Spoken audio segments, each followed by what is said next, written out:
News at 6 starts now.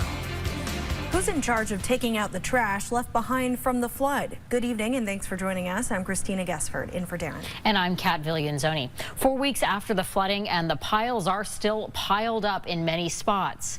Calvin Cutler is figuring out what's next for them.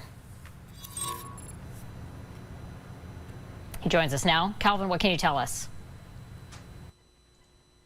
Well, good evening, Kat and Christina. At the Berlin Mobile Home Park, about 30 people's homes were completely flooded and they lost many belongings. Now, as they're working through the FEMA help process, some are wondering who's responsible for cleaning up what they lost. I'm hoping for all the best for everybody in the park. But we've been scattered to the wind. Lois Flanders has lived in the Berlin Mobile Home Park for 2 years. Like about 30 of her neighbors, she lost everything in the flood. It's all piled up along Cedar Drive. Clothes, sporting equipment, pots, pans, artwork, and more. I've had to go through my house and decide what stays and what goes, depending on the damage, and it's a lot. 2 weeks ago, the town of Berlin told the park's owner, Randy Rouleau, to have residents put their debris outside to be collected by a state contractor. But this week, he received another email from the town asking for his plans to have the rubbish removed. Rouleau declined an interview with Channel 3, but he says it should be the town's responsibility to clean it up, as his business has not received any money to pay for the removal. The Berlin Mobile Home Park is private property and is owned by a private company.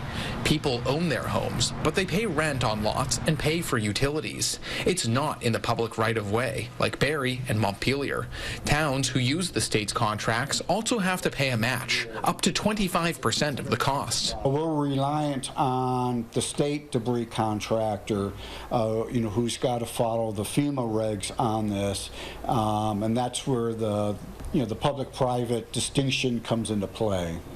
Interim Town Administrator Tour Nelson says the town is already strapped for staff and that he's working with the state to get money moving to clean the mess up. Trying to get the authorizations and everything in place that we need before we, get moving on this. Back at the park, Flanders says she's been approved for $15,000 in FEMA assistance, but on Tuesday, rent was due.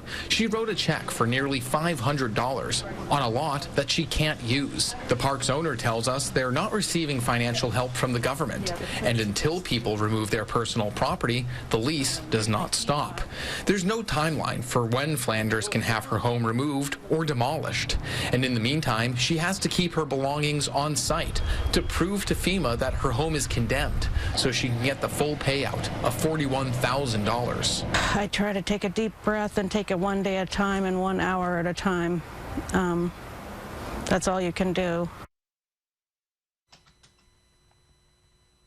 And while there's a lack of clarity of who is exactly responsible for hauling away the debris, Flanders and others on the street in the Berlin Mobile Home Park are wondering whether they should haul away the debris themselves up to the landfill in Coventry. For now, reporting live in Montpelier, Calvin Cutler, Channel 3 News.